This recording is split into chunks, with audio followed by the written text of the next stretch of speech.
কথাগুলো বলে আরমান তার হাতে থাকা কেকটা মার মুখের সামনে তুলে ধরল। মায়া আরমানের কথার কোনো উত্তর না দিয়ে শুধু একটু মিষ্টি হেসে ছোট্ট করে মুখ খুলে কেকটা মুখে নিল। তখনই সামিরা ওদের কাছে এসে হালকা কাশি দেওয়ার নাটক করে বলল, উহুম উহুম, বলছি ভাইয়া, আমারও কি একটু সৌভাগ্য হবে তোমার হাতে কেক খাওয়ার? আবির হঠাৎ করে ওখানে উদয় হয়ে সামিরার ঘাড়ে এক হাত রেখে উদাস হওয়ার ভান করে হতাশ গলায় বলল, আমাদের সেই সৌভাগ্য নেই রে শামুকদারি, সেই সৌভাগ্য নেই। সমীরা চট করে রেগে গিয়ে ঝাড়ি মেরে আবিরের হাত নিজের ঘাড় থেকে সরিয়ে রাগী গলায় বলল, তোমাকে বলেছি না যে আমাকে শামুক বলবে না, তাও আবার এই এত লোকের মাঝে। কথাটা বলেই সামিরা মুখ চামটা দিয়ে দাঁড়িয়ে থাকলো। এদিকে আবির একজন ওয়েটারের থেকে একটা প্লেটে কেক নিয়ে সামিরার কাছে গিয়ে বলল, আরে আমার শামুক সোনা। ও সরি সরি, আমার সামিরা সোনার রাগ করে না। আমাদেরকে কেক খাওয়ানোর মানুষ নেই, তাই চল আমরা একে অপরকেই খাওয়াই। এই বলে আবির কিছুটা কেক নিয়ে সামিরার মুখে তুলে দিল। সামিরাও কেক খেয়ে নিজে কিছুটা কেক প্লেট থেকে তুলে নিয়ে আবিরকে খাইয়ে দিল। আবির সামিরার দেওয়া কেক মুখে নিয়ে চোখ বন্ধ করে উপভোগ করছিল। এই ফাঁকে সামিরা কিছুটা দুষ্টু হেসে প্লেট থেকে বাকি কেকটুকু নিয়ে আবিরের পুরো মুখে লেপে দিল।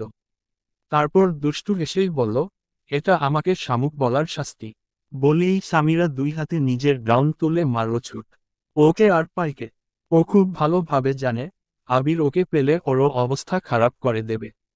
আরমান সামিরাকে ছুটতে দেখে ওর উদ্দেশ্য চিল্লিয়ে বলল, ছুটকি আসতে, পড়ে যাবি তো।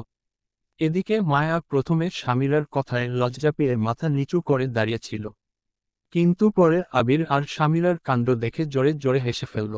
এদিকে আরমান সেই হাসির দিকে মুগ্ধ হয়ে চেয়ে রইল, আর নিজের মুখেও ফুটে উঠল মৃদু হাসি। আর এদিকে আবির তো পুরো বোকা বনে গেল। ও অবাক হয়ে হা করে তাকিয়ে থাকলো সামিরার যাওয়ার পানে। নিজের সাথে কি হলো বিষয়টা বুঝতে পারল নাও। রুবি এগিয়ে এসে মুখ টিপে হেসে আবিরের দিকে টিস্যু পেপার এগিয়ে দিয়ে বলল, মুখটা পরিষ্কার করে নিন, সবাই হাসছে আপনাকে দেখে। আবির বোকার মতো রবির দিকে তাকিয়ে জিজ্ঞাসা করল, কিন্তু কেন হাসছে সবাই? রবি আবিরের এমন বোকা বোকা ভাব দেখে কিছুটা বিরক্ত হয়ে বলল, কারণ এই মাত্র সামিরা আপনার মুখে কেক লেপে দিয়ে গেছে। আবির, ও হ্যাঁ তাই তো। এই বলে ও রবির থেকে টিস্যু পেপার নিয়ে নিজের মুখ পরিষ্কার করতে শুরু করলো। একটা পেপারে হলো না। রবি আরও কয়েকটা টিস্যু পেপার এগিয়ে দিল। আবির কিছুটা দুষ্টু হেসে রবিকে উদ্দেশ্য করে বলল, টিস্যু পেপার না দিয়ে তোমার ওই গায়ে থাকা ওনার আঁচলটা দিলে ভালো হতো। একদম ফিল্মি ফিল্মি রোমান্টিক ব্যাপার হয়ে যেত। রবি মুখ বেঁকিয়ে বলল, বয়েই গেছে আমার আপনাকে ওনার আঁচল দিতে। খেতে পেলে শুতে চাই খুব। কথাগুলো বলেই রবি আবিরকে উদ্দেশ্য করে মুখ বেঁকিয়ে অন্য দিকে চলে গেল। এদিকে আবির বাঁকা হেসে বলল, আজ না দিলেও একদিন তো দিতেই হবে রবি ডার্লিং। সেদিন নিজে তুমি আমার মুখ মুছিয়ে দেবে তোমার ওই আঁচল দিয়ে। পার্টিতে সবাই যে যার মতো আনন্দ করতে ব্যস্ত। চারিদিক কালো সাজে সজ্জিত। কিছুটা অদ্ভুত হলেও ভীষণ সুন্দর লাগছে পুরো হলরুমটা। তার উপর এই পার্টিতে থাকা প্রতিটা ব্যক্তিও কালো সাজে সজ্জিত। চারিদিকে ঝিলিমিলি লাইট, হালকা মিউজিক, সাথে ড্রিঙ্কের গ্লাসের টুংটাং শব্দ, মানুষের গুঞ্জন, সব মিলিয়ে ভীষণ অদ্ভুত রকমের সৌন্দর্য খেলা করছে পুরো রুমটাতে। আরমান মাইক হাতে নিয়ে সকলের উদ্দেশ্যে কিছু বক্তব্য দিল। তার মধ্যে ছিল মায়াকে নিয়েও কিছু কথা। যে মার বুদ্ধিমত্তার জোরে ওর এই ডিলটা ফাইনাল হয়েছে। মায়াকে সবার সামনে স্পেশাল থ্যাঙ্কস জানালো আরমান। সাথে সকল ডিজাইনারকেও, যারা এই প্রজেক্টে কাজ করেছে। এরপর আরমান নিজের বক্তব্য শেষ করতেই আবির মাইক হাতে নিল। তারপর বলতে শুরু করলো, হ্যালো এভরিওয়ান। পার্টিটা কেমন যেন মরা মরা লাগছে। চলুন আমরা সবাই একটা ডান্স প্লাস গেম খেলে পার্টিটা একটু মাতিয়ে তুলি। কি বলেন সবাই? সকলের সমস্বরে ইয়েস বলে চিল্লিয়ে উঠল।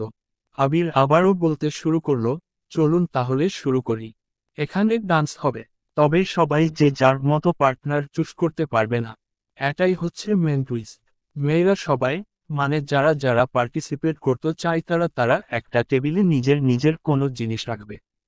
সাথে সেই জিনিসের সাথে একটা কাগজে নিজের নামটাও লিখে রাখবে। না হলে মেয়েরা ঝগড়া শুরু করে দিতে পারে যে, এটা আমার আর ওটা আমার না। আর রাখার সময় কোনো ছেলে দেখতে পাবে না।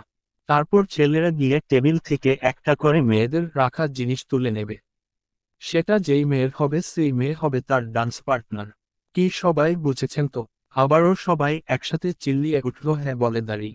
একজন মেয়ে চিল্লিয়ে বলে উঠল, আর এই ডান্সে আমাদের বর্ষ আরমান স্যারকেও জয়েন করতে হবে। কি বলো সবাই? সকল মেয়েরা হ্যাঁ বলে চিল্লিয়ে উঠল। আবির ভয়ে ভয়ে তাকালো আরমানের দিকে। আরমানের মুখ কিছুটা গম্ভীর। তবে সবাই একসাথে অনেক রিকোয়েস্ট করায় আরমান গম্ভীর মুখেই মাথা নাড়ালো। আরমানকে রাজি হতে দেখে সব মেয়েরা খুশি চিল্লিয়ে উঠল। সবাই চায় তার ডান্স পার্টনার যেন আরমান হয়। এই নিয়ে সবাই মনে মনে দোয়া করতে লাগলো। সবাই ভীষণ এক্সাইটেড। মায়া প্রথমে রাজি হয়নি এতে পার্টিসিপেট করার জন্য। কিন্তু রবি, আবির, সামিরা আর তানিশার জোর জবরদস্তিতে ওকেও রাজি হতে হলো। সকল মেয়েদের সাথে নিজেও গেল ওর একটা জিনিস রাখতে। তারপর ফিরে এসে আবারও নিজের জায়গায় দাঁড়ালো। এদিকে মিস্টার ড্যানিয়েল মায়াকে পার্টিসিপেট করতে দেখে উনি নিজেও দ্বিগুণ আগ্রহ নিয়ে পার্টিসিপেট করতে চাইল। উনি এখনো পর্যন্ত একবারও মার সাথে কথা বলার সুযোগ পায়নি। আসলে সেই সুযোগ মায়া নিজে থেকেই দেয়নি। ড্যানিয়েল এর পিয়ে বলল, হিন্দি গানের ডান্স হবে। কিন্তু উনি তো হিন্দি তেমন একটা বুঝেন না। কিন্তু তবুও উনি এই ডান্সে পার্টিসিপেট করবেই করবে। বাই চান্স যদি মায়াকে পার্টনার হিসেবে পেয়ে যায় তাহলে উনার ভাগ্য খুলে যাবে। উনি মার দিকে এগিয়ে গিয়ে মায়াকে উদ্দেশ্য করে আস্তে আস্তে বলল, হেই মায়া, তুমি কি রেখেছ? আবির হঠাৎ করে মাইকের মধ্যে ড্যানিয়েলকে উদ্দেশ্য করে বলে উঠল, এটা চিটিং মিস্টার ড্যানিয়েল। এভাবে তো বলা যাবে না। যান যান, মেয়েদের সবার রাখা হয়ে গেছে। আপনি গিয়ে এবার নিয়ে আসুন কিছু একটা। যান। আবিরের এইভাবে মাইকের মধ্যে বলায় সবাই শুনতে পেল। আর এতে সবার দৃষ্টি গিয়ে পড়ল মায়া এবং ড্যানিয়েল এর উপর। এতে মিস্টার ড্যানিয়েল কিছুটা অপ্রস্তুত হয়ে পড়লেন। এদিকে আরমান রাগী চোখে তাকালো মায়ার দিকে। মায়া আরমানের রাগী দৃষ্টি নিজের উপর পড়তে দেখে ঝটপট ওখান থেকে কেটে পড়ল। আরমান মা, বাবা, ছোট আব্বু, ছোট আম্মু ওরা সবাই চলে গেছে ইতিমধ্যেই। আরমানের মায়ের মনে হয়েছে সবাই মায়াকে নিয়ে একটু বেশি বেশি করছে। কিন্তু উনি কিছু বলতেও পারছে না। কারণ উনি নিজেও জানেন এই ডিল ফাইনাল হওয়ার পিছনে মার অনেক বড় হাত আছে। তাই উনি বিরক্ত হয়ে চলে গেছে। সাথে ছোট আম্মু, ছোট আব্বু এবং আরমানের ড্যাডও চলে গেছে। ছোটরা নিজেদের মতো আনন্দ করুক এই ভেবে। এরপর শুরু হলো আসল খেলা। সবাই প্রথমে আরমানকে যেতে বলল টেবিল থেকে একটা জিনিস তুলতে। আরমান ধীরে ধীরে এগিয়ে গেল টেবিলের দিকে। আর এদিকে সকল মেয়েদের হার্টবিট বেড়ে গেছে। তারা চায় যেন তাদের জিনিস আরমান তুলুক। সবাই টান টান উত্তেজনা নিয়ে তাকিয়ে আছে এটা দেখার জন্য যে আরমান কি তোলে। আরমান ধীরে ধীরে টেবিলের দিকে এগিয়ে গিয়ে টেবিলে থাকা কৃত্রিম লাল গোলাপের ক্লিপটা তুলে নিল। সাথে একটা ছোট্ট কাগজও আছে। আর সেই কাগজে এই ক্লিপের মালিকের নাম লেখা। আরমানকে ওই গোলাপের ক্লিপটা তুলতে দেখে অনেক মেয়ে হতাশ হলো। কারণ তাদের জিনিস আরমান তুলেনি। আবির আরমানের কাছে গিয়ে কাগজের টুকরাটা নিয়ে নিল। তারপর সেটা খুলে দেখতেই ওর মুখ খুশিতে চকচক করে উঠল। মাইকে অ্যানাউন্স করল সেই মেয়ের নাম। আপনারা হয়তো অনেকেই অধীর আগ্রহে অপেক্ষা করে আছেন এটা জানার জন্য যে কে সেই ভাগ্যবতী যে আরমান স্যারের ডান্স পার্টনার হওয়ার সুযোগ পেয়েছে। তো চলুন বলে দিই, সেই ভাগ্যবতী হলো মিস মায়া তালুকদার, আপনাদের হেড ডিজাইনার। সবাই তালি দিয়ে হৈ হৈ করে চিল্লিয়ে উঠল। কিছু মেয়ে তো রাগে হিংসায় জ্বলে উঠল। আর এদিকে মায়া আবিরের মুখে নিজের নাম শুনে চমকে উঠল। থমকে গেল ওর চারিপাশ। ওর হার্টবিট এতটাই বেড়ে গেল যেন নিজেই শুনতে পাচ্ছে ও। ও এতক্ষণ দেখেনি আরমানের হাতে থাকা জিনিসটা। ও এবার চোখ তুলে তাকালো আরমানের হাতের দিকে। আবির, মিস মায়া প্লিজ এগিয়ে আসুন দাঁড়ি। আপনার জন্য আমাদের স্যার অপেক্ষা করছে। আর স্যারের হাতে থাকা গোলাপের ক্লিপটা নিজের হাতে পরিয়ে দিতে হবে স্যারকে দাঁড়ি। আর তারপর শুরু হবে ডান্স। আবারও সবাই একসাথে ইয়েস বলে চিল্লিয়ে উঠল। আরমান সেই গোলাপের ক্লিপ হাতে ধরে মুখে কোনো এক্সপ্রেশন ছাড়াই ডান্স ফ্লোরের মাঝখানে দাঁড়িয়ে আছে। এদিকে ভয় মার বুক কাঁপছে। সামনে যাওয়ার সাহস পাচ্ছে না। আর বাকিরা সবাই মায়া মায়া ধ্বনি তুলেছে নিজেদের মুখে। তানিশা আর সামিরা মায়াকে ঠেলে নিয়ে গিয়ে আরমানের সামনে দাঁড় করিয়ে দিল। মার মাথা তখনও নিচু। লজ্জায় সংকুচে দুই হাত এক জায়গায় করে মুচড়ামুচড়ি করছে ও। আরমান ধীরে পায়ে এগিয়ে গিয়ে মার পিছনে একেবারে গা ঘেঁষে দাঁড়ালো। এরপর বাঁ হাত দিয়ে মার কানের কাছের চুল আলতো হাতে সরিয়ে দিয়ে ডান হাত দিয়ে ক্লিপ লাগিয়ে দিল। মায়া আরমানের স্পর্শ পেতেই চোখ বন্ধ করে নিল। কেঁপে উঠল ও। সেই কম্পন আরমানও ভালোভাবে টের পেল। ক্লিপ পরানো শেষ হতেই আরমান মার কোমরে হাত দিয়ে এক টান দিয়ে নিজের বুকের সাথে মিশিয়ে নিল। চারিপাশের উজ্জ্বল লাইট অফ হয়ে গেল। শুধু একটা স্পট লাইট গিয়ে পড়ল আরমান আর মার উপর। সকলের সমস্বরে চিৎকার করে উঠল। মিউজিক সিস্টেমে বেজে উঠল রোমান্টিক গান। গান টেরি মেরি মেরি টেরি প্রেম কাহানি হায় মুস্কিকুল। আর সেই গানের তালে নাচ শুরু করলো আরমান ও মায়া। মায়া তো পুরো ঘোরের মধ্যে আছে। কি হচ্ছে ওর সাথে ও কিচ্ছু বুঝতে পারছে না। আরমান মার অবস্থা বুঝে ওকে এক মুহূর্তের জন্য ছাড়ল না। নিজের মতো করে গানের তালে নাচিয়ে নিল ওকে। নাচ শেষ হলো এমন এক দৃশ্যে যেখানে মায়া আরমানের হাতে পড়ে আছে। আরমানের দুই হাত মার কোমরে, মার এক হাত আরমানের গলায় পেঁচিয়ে। ওরা দুজনেই নিচের দিকে কিছুটা ঝুঁকে আছে। দুজনের দৃষ্টি এক অপরের চোখে আটকে, যেন দুজনেই ঘোরের মধ্যে আছে। ওদের দুজনের ঘোর কাটল সকলের করতালি ও চিল্লাচিল্লির আওয়াজে। ওদের নাচ দেখে সবাই মুগ্ধ, একেবারে যেন কোনো কাপেল নাচ করল। মায়া তাড়াতাড়ি নিজেকে ছাড়িয়ে নিয়ে ছুটে গিয়ে একটা চেয়ারে বসল। ওর বুক ধড়ফড় করছে এখনো। ভীষণ হাঁপিয়ে গেছেন। নিজেকে কিছুটা ধাতস্থ করে ঢকঢক করে এক গ্লাস পানি পান করল। মার কাছে তানিশা, রবি, সামিরা এগিয়ে গেল। ওরাও টেবিলে গোল হয়ে বসে পড়ল। তারপর শুরু করল নাচের প্রশংসা। এদিকে আরমানও নিজের অ্যাটিটিউড বজায় রেখে ডান্স ফ্লোর থেকে গিয়ে নিজের বরাদ্দকৃত সোফায় গিয়ে বসে পড়ল পায়ের উপর পা তুলে। তারপর ও ওখান থেকেই খেয়াল করল, মায়া সামিরার থেকে নিজের ফোনটা নিয়ে দেখতেই চমকে উঠল। তারপর কাউকে কিছু না বলেই হঠাৎ করে উঠে দাঁড়িয়ে ছুটে বেরিয়ে গেল হলো রুম থেকে। এদিকে আবিরও পরবর্তীতে যারা ডান্স করবে তাদের নিয়ে ব্যস্ত ছিল। ও নিজেও হঠাৎ মায়াকে এভাবে দৌড়ে যেতে দেখে মিরাজের হাতে মাইক ধরিয়ে দিয়ে মিরাজকে অনুষ্ঠান কন্টিনিউ করতে বলে মার পিছু পিছু ছুটে গেল। আরমান নিজেও দেখতে চেয়েছিল বিষয়টা কি হলো। তবে তখনই বিরাটের কল আসায় ও অন্যদিকে চলে যায়। বিরাট: হ্যাঁ স্যার, আমি 100% সিউর। আর সিউরের কথা আসছে কোথা থেকে? আমি সব ভালোভাবে খোঁজ লাগিয়েছি, আর আমার কাছে সব প্রমাণও আছে যে উইনেম প্লেটের মাইশাই এই মাইশা। আমার এই কেসের পুরো ফাইল প্রমাণ সহ রেডি আছে, আমি আপনাকে পাঠিয়ে দেব। এখন আমাকে যেতে হবে স্যার, আমার আরও অন্য কেস আছে। আর হ্যাঁ, দরকার হলে আপনি একবার মিস মাইশার সাথে কথা বলে নিন। এখন আমি যাই। আরমান ঠিক আছে বলে বিরাটকে বিদায় দিল।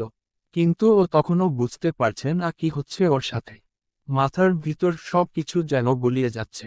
এলোমেলো লাগছে সবকিছু। আজ যেন ওর পিচ্চি মায়াবতীকে পেয়েও পেল না। অথচ সেই মেয়েটা ওর সমানেই আছে, কিন্তু তাকে মানতে পারছে না ও কিছুতেই। আরমান দুই হাতে নিজের মাথার চুল খামচে ধরল। ঠিক তখনই ওর কাঁধে কেউ একজন হাত রাখল। পিছন ফিরে দেখল আবির দাঁড়িয়ে আছে। আবির আরমানকে এতটা বিচলিত, বিধ্বস্ত দেখে ওর কাঁধে হাত দিয়ে জিজ্ঞাসা করল, কি হয়েছে তোর? ঠিক আছিস? আর এখানে কখন এলি? আরমান নিজেকে স্বাভাবিক রাখার চেষ্টা করে বলল, ঠিক আছি আমি। এই একটু আগেই এসেছি। কিভাবে হলো এসব? আবির একটা দীর্ঘশ্বাস ছেড়ে বলল, কাল রাতে পার্টি চলাকালীন হসপিটাল থেকে কল করা হয়েছিল মায়াকে। ওর বাবার অবস্থা হঠাৎ করেই ভীষণ খারাপ হয়ে যায়। মায়া প্রথমে পার্টিতে ব্যস্ত থাকায় কল এসেছিল সেটা হয়তো খেয়াল করেনি। পরে হসপিটাল থেকে ওকে মেসেজ দেওয়া হয়েছিল, ওর বাবার অবস্থা খারাপ, তাই যেন যত তাড়াতাড়ি সম্ভব ও হসপিটালে পৌঁছায়। মায়া ওই মেসেজ দেখেই পার্টি থেকে তাড়াহুড়ো করে বেরিয়ে আসি। ওকে ওভাবে যেতে দেখে আমিও ওর সাথে বেরিয়ে আসি। আইসিইউতে নেওয়া হয়েছিল উনাকে।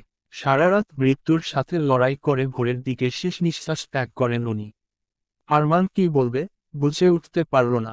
বুকের ভেতরটা কেমন জ্বলে যাচ্ছে মার কথা মনে পড়তেই। এত কষ্ট, এত যুদ্ধ করেও বাবাকে শেষ রক্ষা করতে পারল না মেয়েটা।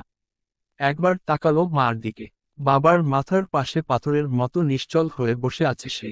মুখটা নিঃশব্দ, চোখ দুটি শূন্য দৃষ্টিতে বাবার মুখের উপর স্থির। গাল বেয়ে শুকিয়ে যাওয়া জলরেখার দাগ এখনো স্পষ্ট। চোখ দুটো ফুলের লাল হয়ে উঠেছে, ঘুমহীন দীর্ঘ রাতের মতো ক্লান্ত আর বিষাদে ভরা। চুলগুলো এলোমেলো, অবিন্যস্ত, যেন নিজের খেয়ালই নেই। মাথায় সেই লাল গোলাপের ক্লিপটা আর দেখা যাচ্ছে না। হয়তো কোথাও পড়ে গেছে, কিংবা নিজের হাতে খুলে ফেলে রেখেছে, কে জানে। হঠাৎ বাইরে থেকে ভেসে এলো চেঁচামেচির আওয়াজ। আরমান ও আবির চমকে তাকালো সদর দরজার দিকে। গার্ডরা একজোট হয়ে মিডিয়ার লোকদের আটকে রাখার চেষ্টা করছে। রিপোর্টাররা জেনে গেছে আরমান শাহরিয়ার এসেছেন এখানে। একটা সাধারণ মধ্যবিত্ত পরিবারের একজনের মৃত্যুতে দেশের শীর্ষস্থানীয় একজন ব্যবসায়ীর উপস্থিতি, সেটা তাদের কাছে বড় খবর। আরমান খেয়াল করল ওর বাবা, উনিও এখানে উপস্থিত। একপাশে নিঃশব্দ দাঁড়িয়ে আছেন তিনি, মুখে একরকম বিক্ষিপ্ত ক্লান্তি, চোখে চাপা বিস্ময় আর ভার। এই দৃশ্য দেখে আরমান নিজেই কিছুটা অবাক হয়ে গেল। ধীর কণ্ঠে আবিরকে জিজ্ঞেস করল, ড্যাড এখানে কখন এসেছে? আবির ধীরে বলল, আঙ্কেল ভোরের দিকেই হসপিটালে পৌঁছে গিয়েছিলেন। শুনেছি অনেকদিন ধরেই উনি হসপিটালের কিছু মানুষকে বলে রেখেছিলেন মার বাবার অবস্থার সম্পর্কে সব খবর যেন উনাকে জানানো হয়। তুই তো জানিস তোর দাদু আর মার দাদু এক সময়কার ঘনিষ্ঠ বন্ধু ছিলেন। সেই সূত্রে তোর ড্যাড আর মার বাবার মাঝেও ছিল এক গভীর বন্ধুত্ব। তুই তো বেশিরভাগ সময় বিদেশে ছিলিস, এসব জানার সুযোগই হয়নি তোর। একটু থেমে নিঃশ্বাস নিল আবির, তারপর আবার বলল, তুই মায়াকে ডিভোর্স দেওয়ার পর থেকে মার বাবার ভীষণ অভিমান হয় আঙ্কেলের উপর। যোগাযোগ পুরো বন্ধ করে দেন। আর আঙ্কেলও লজ্জায় মুখ দেখাতে পারেননি ওনাকে। কিন্তু আজ ভোরের দিকে যখন শেষ নিঃশ্বাস ফেলেন মার বাবা, তার আগেই ভেঙে যায় দুই পুরনো বন্ধুর মান অভিমান। মৃত্যুর মুখে দাঁড়িয়ে উনিও বুঝে নেন তোর ড্যাডের কোনো দোষ ছিল না তোর আর মার সম্পর্কের ভাঙনে। সবটা তো তুই ঠিক করেছিলি। তবু শেষ সময়ে নিজের মেয়েকে আর একা রেখে যেতে চাননি তিনি। আর পাশে ছিল না কোনো আপনজন। সেই মুহূর্তে নিজের জীবনের একমাত্র বন্ধুকে পাশে পেয়ে তোর ড্যাডকেই তিনি নিজের সবচেয়ে বড় দায়িত্ব দিয়ে যান। বলেন মায়াকে যেন তিনি দেখে রাখেন। বিরাট, হ্যাঁ স্যার, আমি 100% শিওর। আর শিওরের কথা আসছে কোথা থেকে? আমি সব ভালোভাবে খোঁজ লাগিয়েছি, আর আমার কাছে সব প্রমাণও আছে যে উইনেম প্লেটের মাইশাই এই মাইশা। আমার এই কেসের পুরো ফাইল প্রমাণ সহ রেডি আছে, আমি আপনাকে পাঠিয়ে দেব। এখন আমাকে যেতে হবে স্যার, আমার আরও অন্য কেস আছে। আর হ্যাঁ, দরকার হলে আপনি একবার মিস মাইশার সাথে কথা বলে নিন। এখন আমি যাই। আরমান ঠিক আছে বলে বিরাটকে বিদায় দিল। কিন্তু ও তখনও বুঝতে পারছে না কি হচ্ছে ওর সাথে। মাথার ভিতর সব কিছু যেন গুলিয়ে যাচ্ছে। এলোমেলো লাগছে সবকিছু। আজ যেন ওর পিচ্চি মায়াবতীকে পেয়েও পেল না। অথচ সেই মেয়েটা ওর সমানেই আছে, কিন্তু তাকে মানতে পারছে না ও কিছুতেই। আরমান দুই হাতে নিজের মাথার চুল খামচে ধরল। ঠিক তখনই ওর কাঁধে কেউ একজন হাত রাখল। পিছন ফিরে দেখল আবির দাঁড়িয়ে আছে। আবির আরমানকে এতটা বিচলিত, বিধ্বস্ত দেখে ওর কাঁধে হাত দিয়ে জিজ্ঞাসা করল, কি হয়েছে তোর? ঠিক আছিস? আর এখানে কখন এলি? আরমান নিজেকে স্বাভাবিক রাখার চেষ্টা করে বলল, ঠিক আছি আমি। এই একটু আগেই এসেছি। কিভাবে হলো এসব? আবির একটা দীর্ঘশ্বাস ছেড়ে বলল, কাল রাতে পার্টি চলাকালীন হসপিটাল থেকে কল করা হয়েছিল মায়াকে। ওর বাবার অবস্থা হঠাৎ করেই ভীষণ খারাপ হয়ে যায়। মায়া প্রথমে পার্টিতে ব্যস্ত থাকায় কল এসেছিল সেটা হয়তো খেয়াল করেনি। পরে হসপিটাল থেকে ওকে মেসেজ দেওয়া হয়েছিল ওর বাবার অবস্থা খারাপ, তাই যেন যত তাড়াতাড়ি সম্ভব ও হসপিটালে পৌঁছায়। মায়া ওই মেসেজ দেখেই পার্টি থেকে তাড়াহুড়ো করে বেরিয়ে আসি। ওকে ওভাবে যেতে দেখে আমিও ওর সাথে বেরিয়ে আসি। আইসিইউতে নেওয়া হয়েছিল উনাকে। সারারাত মৃত্যুর সাথে লড়াই করে ভোরের দিকে শেষ নিঃশ্বাস ত্যাগ করেন উনি। আরমান কি বলবে বুঝে উঠতে পারল না। বুকের ভেতরটা কেমন জ্বলে যাচ্ছে মার কথা মনে পড়তেই। এত কষ্ট, এত যুদ্ধ করেও বাবাকে শেষ রক্ষা করতে পারল না মেয়েটা। একবার তাকালো মার দিকে। বাবার মাথার পাশে পাথরের মতো নিশ্চল হয়ে বসে আছে সে। মুখটা নিঃশব্দ, চোখ দুটি শূন্য দৃষ্টিতে বাবার মুখের উপর স্থির। গাল বেয়ে শুকিয়ে যাওয়া জলরেখার দাগ এখনো স্পষ্ট। চোখ দুটো ফুলের লাল হয়ে উঠেছে, ঘুমহীন দীর্ঘ রাতের মতো ক্লান্ত আর বিষাদে ভরা। চুলগুলো এলোমেলো, অবিন্যস্ত, যেন নিজের খেয়ালই নেই। মাথায় সেই লাল গোলাপের ক্লিপটা আর দেখা যাচ্ছে না। হয়তো কোথাও পড়ে গেছে, কিংবা নিজের হাতে খুলে ফেলে রেখেছে, কে জানে। হঠাৎ বাইরে থেকে ভেসে এলো চেঁচামেচির আওয়াজ। আরমান ও আবির চমকে তাকালো সদর দরজার দিকে। গার্ডরা একজোট হয়ে মিডিয়ার লোকদের আটকে রাখার চেষ্টা করছে। রিপোর্টাররা জেনে গেছে আরমান শাহরিয়ার এসেছেন এখানে। একটা সাধারণ মধ্যবিত্ত পরিবারের একজনের মৃত্যুতে দেশের শীর্ষস্থানীয় একজন ব্যবসায়ীর উপস্থিতি, সেটা তাদের কাছে বড় খবর। আরমান খেয়াল করল ওর বাবা, উনিও এখানে উপস্থিত। একপাশে নিঃশব্দ দাঁড়িয়ে আছেন তিনি, মুখে একরকম বিক্ষিপ্ত ক্লান্তি, চোখে চাপা বিস্ময় আর ভার। এই দৃশ্য দেখে আরমান নিজেই কিছুটা অবাক হয়ে গেল। ধীর কণ্ঠে আবিরকে জিজ্ঞেস করল, ড্যাড এখানে কখন এসেছে? আবির ধীরে বলল, আঙ্কেল ভোরের দিকেই হসপিটালে পৌঁছে গিয়েছিলেন। শুনেছি অনেকদিন ধরেই উনি হসপিটালের কিছু মানুষকে বলে রেখেছিলেন মার বাবার অবস্থার সম্পর্কে সব খবর যেন উনাকে জানানো হয়। তুই তো জানিস, তোর দাদু আর মার দাদু এক সময়কার ঘনিষ্ঠ বন্ধু ছিলেন। সেই সূত্রে তোর ড্যাড আর মার বাবার মাঝেও ছিল এক গভীর বন্ধুত্ব। তুই তো বেশিরভাগ সময় বিদেশে ছিলিস, এসব জানার সুযোগই হয়নি তোর। একটু থেমে নিঃশ্বাস নিল আবির, তারপর আবার বলল, তুই মায়াকে ডিভোর্স দেওয়ার পর থেকে মার বাবার ভীষণ অভিমান হয় আঙ্কেলের উপর। যোগাযোগ পুরো বন্ধ করে দেন। আর আঙ্কেলও লজ্জায় মুখ দেখাতে পারেননি ওনাকে। কিন্তু আজ ভোরের দিকে যখন শেষ নিঃশ্বাস ফেলেন মার বাবা, তার আগেই ভেঙে যায় দুই পুরনো বন্ধুর মান অভিমান। মৃত্যুর মুখে দাঁড়িয়ে উনিও বুঝে নেন, তোর ড্যাডের কোনো দোষ ছিল না তোর আর মার সম্পর্কের ভাঙ্গনে। সবটা তো তুই ঠিক করেছিলি। তবু শেষ সময়ে নিজের মেয়েকে আর একা রেখে যেতে চাননি তিনি। আর পাশে ছিল না কোনো আপনজন। সেই মুহূর্তে নিজের জীবনের একমাত্র বন্ধুকে পাশে পেয়ে তোর ড্যাডকেই তিনি নিজের সবচেয়ে বড় দায়িত্ব দিয়ে যান। বলেন, মায়াকে যেন তিনি দেখে রাখেন। এই কথাগুলো শোনার সময় আরমানের চোখ স্থির হয়ে থাকে এক বিন্দুতে, মন পড়ে থাকে অনেক দূরে, অতীতের এক ধুলোচাকনে। এদিকে বাড়ির ভেতরে থাকা মানুষজন হঠাৎ করেই আবিষ্কার করল আরমান শাহরিয়ার এখানে উপস্থিত। এখনো পর্যন্ত কেউ খেয়াল করেনি তাকে, কিন্তু মিডিয়ার চেঁচামেচি ও গার্ডদের ব্যস্ততায় এক ধরনের অস্বস্তি ছড়িয়ে পড়ে চারপাশে। সবার দৃষ্টি ধীরে ধীরে গিয়ে স্থির হয় আরমানের ওপর। কে যেন কানে কানে কিছু বলে, কেউ ফিসফিস করে, কৌতূহল, বিস্ময় আর সন্দেহ মেশানো এক অদ্ভুত দৃষ্টি ঘিরে ফেলে পুরো ঘরটাকে। এ দেশের নামকরা একজন শিল্পপতি, সেই মানুষটা হঠাৎ এমন এক সাধারণ পরিবারের সব বাড়িতে। কী সম্পর্ক তার মায়াদের সঙ্গে? আর ওর বাবাও তো এসেছেন। যদিও শুরুতে কেউ বিশেষ খেয়াল করেনি উনাকে। মিডিয়ার হট্টগোল সামাল দিতে কোনোভাবে রিপোর্টারদের বুঝিয়ে আরমানের বাবা তাদের নিয়ে বেরিয়ে গেলেন রাস্তায়, কারণ এমনিতেই মায়াদের বাড়িটা ছোট। বারান্দাতেই শুয়ে রাখা হয়েছে মার বাবার নিথর দেহ। উঠোনে জড়ো হতে শুরু করেছে আত্মীয় স্বজন, পাড়া প্রতিবেশীরা। কেউ কেউ চুপচাপ দাঁড়িয়ে, কেউ বা চোখ মুছে দেখছে আর চলে যাচ্ছে। দেশের টপ বিজনেসম্যান আরমান শাহরিয়ার, আপনি এখানে? আমি তো ভাবতেই পারছি না। একটা মেয়েলি উচ্ছ্বাসে ভরা কণ্ঠস্বর কানে আসতেই আরমান আর আবির একসাথে ঘুরে তাকালো। আরমান মুহূর্তেই থমকে গেল, চোখের সামনে দাঁড়িয়ে মায়শা তালুকদার। সেই মায়শা, বিরাট ভাষায় তার পিচ্চি মায়াবতী। অথচ মন এখনো মানতে নারাজ, এই মেয়েটি কি সত্যিই সেই মেয়ে? আবারও ভেসে এলো সেই উচ্ছ্বসিত স্বর, আমি আপনার অনেক বড় ফ্যান। কতবার ভেবেছি সামনে থেকে একবার আপনাকে দেখব, কিন্তু এমন পরিস্থিতিতে, এমনভাবে আপনাকে দেখতে পাবো, স্বপ্নেও ভাবিনি। আরমান কিংকর্তব্য বিমূঢ় হয়ে তাকিয়ে রইল মায়শার দিকে। কিভাবে সম্ভব? এইমাত্র যে মেয়েটিকে সে দেখেছে মার পাশে বসে, ডাল ভেজানো চোখে কান্নায় ভেঙে পড়তে, তার মুখে এখন যেন আলো ফুটে উঠেছে। চোখের কোণে এখনো অশ্রুর রেখা, কিন্তু তাতে কোনো বিষাদের রং নেই, বরং যেন বিজয়ের এক অদ্ভুত দীপ্তি। মুখে ফুটে আছে একরকম উচ্ছ্বাস, যা ভেতর থেকে আলো ছড়াচ্ছে। আরমান বুঝে উঠতে পারছিল না, এই পরিবর্তন কিভাবে এত দ্রুত সম্ভব হলো। মেয়েটি যেন কিছু পেয়ে গেছে, অনেক দিনের কাঙ্ক্ষিত, স্বপ্নের মতো কিছু। এমন এক মুহূর্তে, যখন চারপাশে শোকের ছায়া, মায়শার মুখে এই খুশির ঝলক তাকে গভীরভাবে বিস্মিত করল।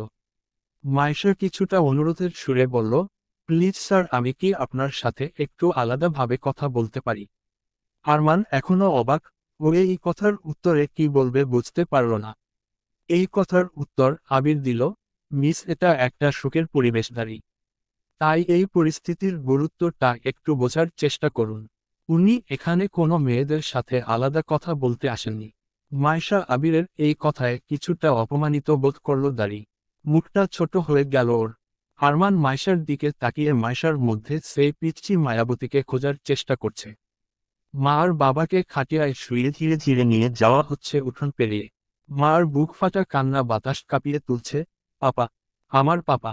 আরমানের ছোট আম্মু তাকে বুকে জড়িয়ে ধরে রেখেছেন, কিন্তু সে বাঁধন ছিঁড়ে ছুটে যেতে চাইছে বাবার দিকে। সামিরা একপাশ থেকে ধরে আছে তাকে, নরম করে শান্ত করতে চাইছে, কিন্তু সে যেন কিছু শুনতে পাচ্ছে না। সেই কান্নার শব্দে, সেই আহাজারিতে বাড়ির উঠোন জুড়ে নেমে এসেছে নীরব অথচ ভারী এক অশ্রুপ্রবাহ। একে একে অনেকের চোখে জল। খাটিয়ার একপাশ ধরে আছে আরমান, তার পাশে আবির। আরেক পাশে আরমানের বাবা এবং মার চাচা মোশাররফ তালুকদার, যিনি সকালে এই খবর পেয়ে স্ত্রী ও মেয়েকে নিয়ে চলে এসেছেন। তার চোখেও যেন জমে উঠেছে না বলা অনেক কথা, আর তার মাঝখান থেকে গড়িয়ে পড়ছে নীরব অশ্রু। আরও দুজন প্রতিবেশী সহায়তা করছেন খাটিয়া ধরে। চলন্ত অবস্থায় হঠাৎ মার কান্নার তীব্রতা বুক চিরে পৌঁছে গেল আরমানের হৃদয়ে। সে একবার চোখ বন্ধ করে ফেলল, যেন নিজেকে সামলাতে চাইছে। কিন্তু পরক্ষণেই টের পেল, এক ফোঁটা জল গড়িয়ে পড়েছে তার চোখ বেয়ে। শক্ত কাঠখোট্টা মুখের আড়ালে লুকিয়ে থাকা মানুষটাকে যেন নিজেই চিনতে পারল না সে। নিজের অজান্তে ভেঙে পড়ার এই মুহূর্তে নিজেকেই অবাক করে দিল আরমান। নিঃশব্দে কেটে গেছে 2টি দিন। শোকের আবহে নিস্তব্ধ হয়ে পড়েছে মায়াদের বাড়ি। আরমানের ছোট আম্মু আঞ্জুমা বেগম, ছোট আব্বু এবং সামিরা, তিনজনেই এই 2 দিন মার পাশে থেকেছেন ছায়ার মতো। বিশেষ করে সামিরা এক মুহূর্তের জন্য মায়াকে একা হতে দেয়নি। মেয়েটি যেন ভেঙে গুড়িয়ে পড়েছে বাবাকে হারিয়ে। সেই মানুষটি, যিনি ছিলেন তার জীবনের সবচেয়ে নির্ভরযোগ্য আশ্রয়, মাথার উপর ছায়ার মতো ছড়িয়ে থাকা বটবৃক্ষ, তিনি আজ নেই। এই বাস্তবতা মনে পড়লেই হঠাৎ করে চিৎকার করে কান্নায় ভেঙে পড়ে মায়া। সারাদিন বোঝানো, মানানো, জোর করে এক দু মুঠো খাবার খাওয়ানোর চেষ্টায় ক্লান্ত হয়ে পড়েন আঞ্জুমা বেগম। আবিরও প্রতিদিন বাড়িটিতে এসে পড়ে থাকে। স্বামীরার সাথে মিলে মার মন ভালো করার আপ্রাণ চেষ্টা করে যায় তারা। কিন্তু সত্যিই কি তা সম্ভব? যে ব্যথা কেবল নিজের হৃদয়ে জন্ম নেয়, তাকে কি বাইরের কোনো ভালোবাসা বা সান্ত্বনা ছুঁয়ে যেতে পারে? মার তো আর কেউ নেই, এই বাবা ছিলেন তার একমাত্র আপনজন, তার পৃথিবীর একমাত্র কেন্দ্রে। আরমানের বাবা এসে কিছুটা সময় কাটিয়ে যান ওদের সঙ্গে। তিনি চুপচাপ, গভীর সহানুভূতির ভঙ্গিতে পাশে থাকেন। মায়াকে বাবার স্নেহ দেওয়ার চেষ্টা করেন। সবাই মিলে চেষ্টা করছে মায়াকে আবারও একটুখানি স্বাভাবিক জীবনে ফিরিয়ে আনতে। আর এদিকে যে কারো জীবন মৃত্যু, দুঃখ বেদনা কিছুই গোনে না, সেই আরমান শাহরিয়ারও যেন বদলে গেছে। কে কি বলল, কে দেখল, তাতে বিন্দুমাত্র পরোয়া না করে ও এসে খোঁজ নিয়েছে মার। কিছুটা সময় ও নিজেও কাটিয়ে যায় ওদের সাথে। হয়তো মায়াকে সান্ত্বনা দিতে পারে না, মুখে কিছু বলে, তবে ও এখানে এসে বোঝানোর চেষ্টা করে যে আরমানও মার পাশে আছে। ছোট আম্মুর থেকে খোঁজ নেয় মায়া খেয়েছে কিনা। এই অদ্ভুত পরিবর্তনে সবাই বিস্মিত হলেও একরকম প্রশান্তিও অনুভব করেছে মনে মনে।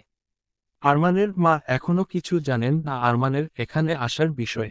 জানলে যে কি বিপর্যয় নেমে আসবে, তা যেন কল্পনাই করা যায় না। এদিকে মার চাচা, চাচি এবং চাচাতো বোনও এখন মায়াদের বাড়িতেই আছেন। ঘটনাচক্রে শাহরিয়ার পরিবারের আগমন এবং পরিপার্শ্বিকতা দেখে ওরাও খানিকটা বিস্মিত। এমন অভিজাত, প্রভাবশালী এক পরিবারের সঙ্গে মায়াদের আত্মীয়তা, এটা আগে ওনারা জানত না। আরও বড় চমক এলো তখন, যখন আরমানের বাবা নিজে গিয়ে মার চাচাকে পরিচয় দিলেন নিজের। মুহূর্তেই চিনে ফেললেন তিনি সেই মানুষটিকে। মার চাচা মোশাররফ তালুকদার ছিলেন মার বাবার বড় ভাই। বহু বছর আগে, তখন মার বয়স মাত্র 10 আর মাসের 12, তীব্র অভিমান আর রাগে ভর করে বাবার সঙ্গে মনোমালিন্য হয় উনার। সেই রাগেই বাড়ি ছেড়ে চলে যান স্ত্রী ও সন্তানকে নিয়ে, আর কখনো ফিরে আসেননি। ধীরে ধীরে সমস্ত যোগাযোগ বিচ্ছিন্ন হয়ে যায়। কিন্তু রক্তের সম্পর্ক কি সহজে মুছে ফেলা যায়? হঠাৎ কোনো এক অদৃশ্য টানে, একান্ত অন্তর্গত অপরাধবোধে কিংবা ভাই হারানোর আশঙ্কায়, বহু বছর পর মন কেমন করে ওঠে তার। রওয়ানা দেন গ্রামের পথে। সেখানে পৌঁছে খোঁজ নিতে শুরু করেন ছোট ভাইয়ের। কিন্তু কেউই তার খোঁজ দিতে পারে না। অবশেষে এক বৃদ্ধ প্রতিবেশীর মুখে জানতে পারেন তাদের বাবার মৃত্যুর খবর, এবং সে সঙ্গে পান মায়াদের বর্তমান এই বাড়ির ঠিকানা। দূরপাল্লার দীর্ঘ পথ পাড়ি দিয়ে যখন স্ত্রী ও মেয়েকে নিয়ে পৌঁছান, তখন সকাল গড়িয়ে যাচ্ছে। দোয়েল ডাকছিল দূরের গাছে, কিন্তু সে পাখির ডাককে ছাপিয়ে ওঠে শোকের নিস্তব্ধতা। দোরগোড়ায় পৌঁছে তিনি যা দেখলেন, তা কল্পনাতেও ছিল না। নিজের ছোট ভাই শুয়ে আছেন বারান্দার মাঝখানে, সাদা চাদরে মোড়ানো নিথর শরীর, নির্বাক চিরনিশ্চল। বছরের পর বছর, রাগ অভিমান, দূরত্ব, সব যেন এক নিমিষে চূর্ণ হয়ে যায় সেই দৃশ্যপটে। এদিকে মার চাচি মুনজিলা বেগম, মায়াদের এত সুন্দর সুসংগঠিত বাড়ি দেখে যেন মুগ্ধ হয়ে গেছেন। কলকাতায় এমন পরিপাটি পরিবেশে থেকে জীবন কাটানোর সুযোগ তা সহজে হাতছাড়া করতে চান না তিনি। শুনেছেন মায়া নাকি শাহরিয়ার কোম্পানিতে খুব বড় পজিশনে আছে। তার মানে এই শহরে থেকে জীবনের বাকির সময়টা কিছুটা স্বস্তিতেই কাটানো যাবে। এতদিন ধরে তারা ছিলেন মাইশার মামার বাড়িতে, যেখানে এক ধরনের নির্ভরশীলতা থাকলেও ছিল সীমাবদ্ধতা ও অস্থায়িত্ব। এখন মার এমন স্থিতিশীল অবস্থান ও পরিবেশ দেখে মুনজিলা বেগম নিজের স্বামী মোশাররফ সাহেবকে বোঝাতে দ্বিধা করেননি, একটা মেয়ে একা থাক, এত কষ্টের সময়ে তাকে একা ফেলে যাওয়া ঠিক হবে না। আরও অনেক যুক্তিতর্ক তুলে ধরেছেন তিনি। শেষমেশ মোশাররফ সাহেবও রাজি হয়ে গেছেন এখানে থেকে যাওয়ার ব্যাপারে। তবে সত্যিকার কারণটা অন্যত্র। এই চমৎকার পরিকল্পনার পেছনে মুনজিলা বেগমের যে বড় এক কৌশল লুকিয়ে আছে। যখন তিনি নিজের মেয়ের মুখ থেকে শুনলেন মেয়েটির মনে দাগ কেটেছে একজন, আর তিনি আর কেউ নন, দেশের আলোচিত ও সম্মানিত ব্যবসায়ী আরমান শাহরিয়ার। আর যখন দেখলেন মায়াদের সঙ্গে শাহরিয়ার পরিবারের একটা ঘনিষ্ঠ সম্পর্ক রয়েছে, তখন যেন তার মন আরও দৃঢ়প্রতিজ্ঞ হয়ে উঠল। এ সুযোগ কিছুতেই হাতছাড়া করা চলবে না। এমন এক পরিবারের সঙ্গে আত্মীয়তার সম্ভাবনা যার সামনে এসেছে, তিনি তো সেটাকে হাতের মুঠোয় নিয়ে ছাড়বেন। যেভাবেই হোক আরমান শাহরিয়ারকে নিজের মেয়ের জামাই হিসেবে দেখার ইচ্ছায় এখন দৃঢ়প্রতিজ্ঞ হয়ে উঠেছেন মুনজিলা বেগম। এদিকে যখনই আরমান বাড়িতে পা রাখে, মাইশা যেন অদৃশ্য কোনো সুযোগ হাতছাড়া করতে না চেয়ে একা ঘেঁষে আসে ওর পাশে। তার চোখে মুখে একরকম অদ্ভুত আগ্রহ। আরমান কি খাবে, কফি চাই কি না, কিছু লাগবে কি না, প্রতিটা কথায় অতিরিক্ত দর্দের ছোঁয়া। তার কণ্ঠে ন্যাকামি আর আচরণের ঢং যেন মুহূর্তে মুহূর্তে ভেসে ওঠে। আর তখনই হাজির হন মুনজিলা বেগম, মেয়ের গুণগান নিয়ে যেন ফুলে ভরা এক ঝুড়ি নিয়ে এসেছেন, প্রশংসার ঢালাও বন্যায় আরমানকে ভাসিয়ে দিতে বদ্ধপরিকর। সবকিছু মিলিয়ে আরমানের মুখে বিস্ময়ের ছাপ পড়ে, তবে মনে মনে একটা স্পষ্ট বিরক্তি কাজ করে। এক সময় সে চুপি চুপি খুঁজে ফেরে মাইশার ভেতরে নিজের ছোটবেলার সেই পিচ্ছি মায়াবতীকে। কিন্তু বারবার সে ব্যর্থ হয়। মাইশার চোখে মুখে, কথায় চলনে একটুও খুঁজে পায় না সেই মায়াবতীর কমল ছায়া। মাঝে মাঝে মনে হয় কোথাও একটা ফাঁক রয়ে গেছে, যেন মনের মধ্যে এক অস্থির দ্বন্দ্ব। কখনো মনে হয় না, এ মেয়েই তো সেই, শুধু একবারই তো দেখা হয়েছিল ওদের, অত অল্প বয়সে। আর এতদিন ধরে তো শুধু কল্পনার উপর ভর করেই গড়ে তুলেছিল সেই মেয়ের মুখচ্ছবি ও আচার আচরণ। হয়তো বাস্তবের মাইশা তার সেই কল্পনার গড়নে একেবারেই মেলে না, তাই এই অমিল। আর বিরাটও প্রমাণ দেখিয়েছে ওকে, উইনেমপ্লেটের অধিকারী একমাত্র এই মাইশাই, সেই দিনের মায়াবতী। দুপুর 11টার দিকে মায়া ও সামিরা রুমের বারান্দায় বসে আছে। সামিরা একই বকবক করছে, মায়া তাকিয়ে আছে অনেক দূরে শূন্য দৃষ্টিতে। সামিরার কথায় তার কোনো মন নেই। মন পড়ে আছে বাবার সাথে কাটানো মিষ্টি স্মৃতিতে। আবিরও ছিল ওদের সাথে, এই কিছুক্ষণ আগেই বেরিয়ে গেল ও অফিসের উদ্দেশ্যে। হঠাৎ বাইরে চেঁচামেচির আওয়াজ শুনে সামিরা নিজের বকবক থামিয়ে দেয়। তারপর মায়াকে উদ্দেশ্য করে বলে, আপু বাইরে কারা যেন চেঁচামেচি করছে, চলো দেখি। না, মার কোনো সারা শব্দ নেই, দাঁড়ি। সে একইভাবে চুপচাপ বসে রইল। সামিরা বুঝল মার অবস্থা, তাই সে একটা দীর্ঘশ্বাস ছেড়ে মায়াকে কিছুটা ঝাঁকিয়ে বলল, আপু নিচে চলো। কারা যেন চেঁচামেচি করছে। মায়া শূন্য দৃষ্টি নিয়েই ঘুরে তাকালো সামিরার দিকে। তারপর কোনো অনুভূতি ছাড়াই বলল, চলো দেখি। এরপর দুজন রুম থেকে বেরিয়ে সোজা উঠানে এলো। দেখল এখানে সবাই আছে। মার চাচু কথা বলছে কিছু লোকের সাথে। দেখেই বোঝা যাচ্ছে ওনারা কোনো কোম্পানি থেকে এসেছে। মায়া এগিয়ে গেল সেই দিকে। নিজের চাচুকে জিজ্ঞাসা করল, কি হয়েছে চাচু, কি বলছেন ওনারা? মোশাররফ সাহেব বললেন, দেখ না মা, ওরা নাকি বলছে বড় ওদের কোম্পানি থেকে নাকি বাড়ির দলিল বন্ধক দিয়ে লোন নিয়েছিল, কিন্তু সময় মতো লোন শোধ করতে পারেনি, তাই নাকি ওনারা এই বাড়ি দখল করবেন। কালকের মধ্যে যেন আমরা এই বাড়ি খালি করে দিই। মার মাথায় যেন আকাশ ভেঙে পড়ল। চোখের সামনে জমা হলো কতগুলো কাগজ, সবই করা নোটিশ আর চূড়ান্ত সিদ্ধান্তের ছাপ বহন করে। কাপা হাতে সমস্ত ডকুমেন্টস একে একে খুলে দেখল ও। হ্যাঁ, কিছুদিন আগেই বাবা এই লোনের প্রসঙ্গ বলেছিলেন। কিন্তু এমন নির্মম সত্য, বাড়ির দলিল বন্ধক পড়েছে, নির্ধারিত সময়ে ঋণ শোধ না করতে পারলে এ বাড়ি কোম্পানির দখলে চলে যাবে, এটা জানতো না সে। বাবা প্রথমে কিছুই জানাননি ওকে নিজের রোগের কথা। একমাত্র সন্তান, তাকে কষ্ট দিয়ে কিছু বলতে চাননি। কতখানি ভালোবাসলে একজন বাবা এমনভাবে নিজের যন্ত্রণাকে আড়াল করে যেতে পারে। নিজের চিকিৎসার জন্য লোন নিয়েছিলেন তিনি, মার অগোচরেই। ভেবেছিলেন সুস্থ হয়ে উঠেই শোধ করবেন ঋণ। কিন্তু আমরা যা ভাবি, তা কি সব সময় বাস্তব হয়? উপরওয়ালার পরিকল্পনা অনেক সময় আমাদের ভাবনার বহু বাইরে। মায়া অনেক বোঝানোর চেষ্টা করলো অফিসারদের। আবেগভরা গলায় বলল, লোনের পুরোটা শোধ করে দেবে, শুধু একটু সময় দিতে হবে। কিন্তু ওদের চোখে ছিল কেবল নিয়মের শীতল ছায়া। আমরা 1 সপ্তাহ আগেই নোটিশ পাঠিয়েছিলাম। সময়সীমা পার হয়েছে। শর্ত অনুযায়ী বাড়ি এখন কোম্পানির দখলে। কাল সকাল পর্যন্ত সময় দিচ্ছি, এর মধ্যে যেন বাড়ি খালি করে দেন। এই বলে তারা চলে গেলেন। মায়া নির্বাক হয়ে দাঁড়িয়ে রইল কিছুক্ষণ।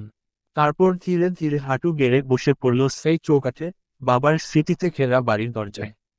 চোখ দিয়ে অঝোর ধারায় গড়িয়ে পড়ল কান্না, বুকের মধ্যে কেউ যেন ধারালো কিছু দিয়ে টেনে ছিঁড়ে ফেলছে হৃদয়টা।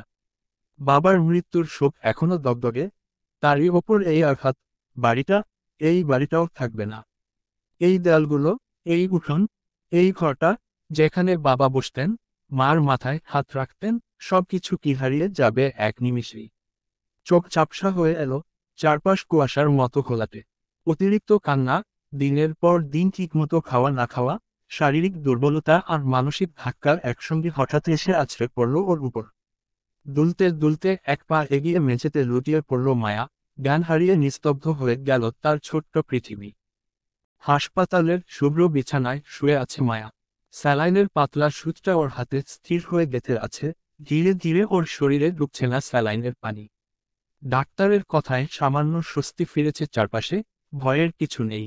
অতিরিক্ত মানসিক চাপ, নির্ঘুম রাত আর অনিয়মিত খাওয়া দাওয়ার কারণেই এমনটা হয়েছে। ঘুমের ইঞ্জেকশন দেওয়া হয়েছে পেশেন্টকে। আজ সারা দিন ও রাত স্যালাইন চলবে। কাল সকালে ছাড়পত্র দিয়ে দেব আমরা। ওকে বাড়ি নিয়ে যেতে পারবেন। সামিরা এই খবর পৌঁছে দিয়েছিল তার বাবা এবং ভাইকেও।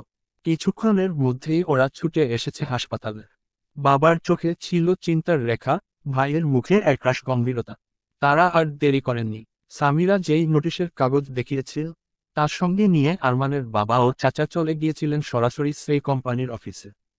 ভদ্রতায় আবৃত বহু অনুরোধ, বোঝানোর চেষ্টা, সবই করেছিলেন তারা। কিন্তু ওরা ছিল নীতির বেড়াজালে বন্দী। আশরাফ তালুকদার নিজেই সব শর্ত মেনে এই লোন নিয়েছিলেন। তার স্বাক্ষর সহ সমস্ত কাগজ বৈধ এবং যথাযথ। আমরা শুধু চুক্তি অনুযায়ী আমাদের অধিকার প্রতিষ্ঠা করেছি। এখন বাড়ি কোম্পানির সম্পত্তি। একটি করা অথচ নির্লিপ্ততা জবাব, তার বাইরে যেন কিছু ভাবতেই রাজি নয় ওরা। চোখে মুখে ক্লান্তি নিয়ে ফিরে এসেছেন আরমানের বাবা ও চাচা। অন্তরে দুঃখ, মুখে নিঃশব্দ পরাজয়ের ছায়া। হাসপাতালের এসেছিলেন মার চাচা, চাচি এবং মাইশাও। ডাক্তারের মুখে যখন শুনলেন মায়া ভালো আছে, শুধুই শারীরিক ও মানসিক ধকলের কারণে অজ্ঞান হয়ে গিয়েছিল, তখনই যেন মুনজিলা বেগমের মুখটা কঠিন হয়ে উঠল। আর এক মুহূর্ত দাঁড়াননি। মেয়েকে নিয়ে চলে গেলেন চুপচাপ। সবকিছু যেন উল্টে যাচ্ছে তার ভাবনার বাইরে। যেই ছক কষে চলেছিলেন, সেই পরিকল্পনাগুলো যেন একে একে ভেঙে পড়ছে নিজের ভারেই। চোখে মুখে বিরক্তি মিশ্রিত হতাশা। এখনকার প্রতিটা দৃশ্য, আরমানের ছোট আম্মুর কান্না, সবকিছুই তার কাছে শুধুই অভিনয়, একরাশ নাটক ছাড়া আর কিছু নয়। রাত হয়ে এসেছে। মায়া এখনো ঘুমিয়ে। দুজনের বেশি কাউকে থাকতে দেবে না হসপিটালে। আরমানের বাবা, চাচা এবং মার চাচাও অনেক আগেই চলে গেছেন। শুধু হসপিটালে ছিল সামিরা, আবির আর আঞ্জুমা বেগম। সিদ্ধান্ত নিয়েছে আরমানের ছোট আম্মু ও আবির থাকবে হসপিটালে। একটা বেটা ছেলেকেও প্রয়োজন হসপিটালে, তাই আবিরই থাকবে। আরমান অনেক আগেই চলে গেছে হঠাৎ করে। কিছুক্ষণ পরে সামিরাকে আবির বাড়িতে দিয়ে আসবে। হঠাৎ করেই আঞ্জুমা বেগমের মাথা ঘুরে উঠল। পাশেই দাঁড়িয়ে ছিল আবির। এখনই সামিরাকে দিতে যাবে ও। তাই আঞ্জুমা বেগমের সাথে কথা বলছিলেন। হঠাৎ উনাকে টলে পড়তে দেখে কোনো রকমে ধরে উনাকে করিডোরে রাখা চেয়ারে বসালো। স্বামীরাও ছুটে এসে পানি খাওয়ালো তার ছোট আম্মুকে। তখনই আরমান আসলো ওখানে। আঞ্জুমা বেগমও মার চিন্তায় আজ সারাদিন ঠিক মতো খাওয়া দাওয়া করেনি, তাই প্রেশার কমে গেছে। সামিরা, ছোট আম্মু, তোমারও শরীরটা খারাপ হয়ে গেছে, তুমি বাড়ি চলে যাও, রেস্ট নাও, আমি থাকছি মায়া আপুর কাছে। আঞ্জুমা বেগম তাড়াতাড়ি নাকচ করে বলে উঠলেন, না না মা, তুই ছোট মেয়ে, তুই হসপিটালে থাকতে পারবি না, আমি থাকছি এখানে। আরমান গম্ভীর গলায় বলল, তুমি যাও ছোট আম্মু, সামিরা থাকুক আর আমি থাকছি এখানে, কোনো অসুবিধা হবে না। আঞ্জুমা বেগম, কিন্তু আব্বু। আরমান উনাকে মাঝপথেই থামিয়ে দিয়ে বলল, আর কোনো কথা না ছোট আম্মু, তুমি যাও রেস্ট নাও। আবির, যা ছোট আম্মুকে নিয়ে বাড়ি চলে যা, তোরও আসার দরকার নেই, আমি থাকছি এখানে, কোনো দরকার হলে ডেকে নেব। এদিকে আরমান এই হসপিটালে এর ম্যানেজারের সাথে কথা বলে একটা ফাঁকা এবং পরিষ্কার কেবিনের ব্যবস্থা করল। তারপর সেই কেবিনে স্বামীরাকে নিয়ে গিয়ে বলল, তুই এখানে রেস্ট কর, আমি মার কেবিনের কাছে থাকছি, কোনো দরকার হলে তোকে ডেকে নেব, আর তোর কিছু লাগলেই বলে, আমি আনার ব্যবস্থা করছি। সামিরা দুই দিকে মাথা নাড়িয়ে বলল, না ভায়া, আমার কিছু লাগবে না দাঁড়ি, আমি মাঝে একবার বাড়ি গিয়েছিলাম, ফ্রেশ হয়ে এসেছি, তুমি চিন্তা করো না। আরমান, আচ্ছা ঠিক আছে, আমি তোর জন্য খাবার পাঠানোর ব্যবস্থা করছি, খেয়ে নিয়ে এই বেডেই কোনো রকমে আজকের রাতটা ম্যানেজ করে ঘুমিয়ে পড়িস, আর কোনো দরকার হলে ভাইয়াকে ডাকিস। সামিরা, তুমি চিন্তা করো না ভাইয়া, আমার কোনো অসুবিধা হবে না, তুমি মায়া আপুর কাছে যাও, আপুর কোনো অসুবিধা হতে পারে, এখন কেউ নেই আপুর কাছে। আরমান সাই জানিয়ে বেরিয়ে গেল সামিরার কেবিন থেকে। তারপর ক্যান্টিনে গিয়ে সামিরার জন্য খাবার অর্ডার করে আসলো। ক্যান্টিনের কর্মচারীরাই খাবার পৌঁছে দেবে কেবিনে, তাই আরমান এবার হাঁটা দিল মার কেবিনের উদ্দেশ্য। তারপর আস্তে করে দরজা খুলে প্রবেশ করল মার কেবিনে।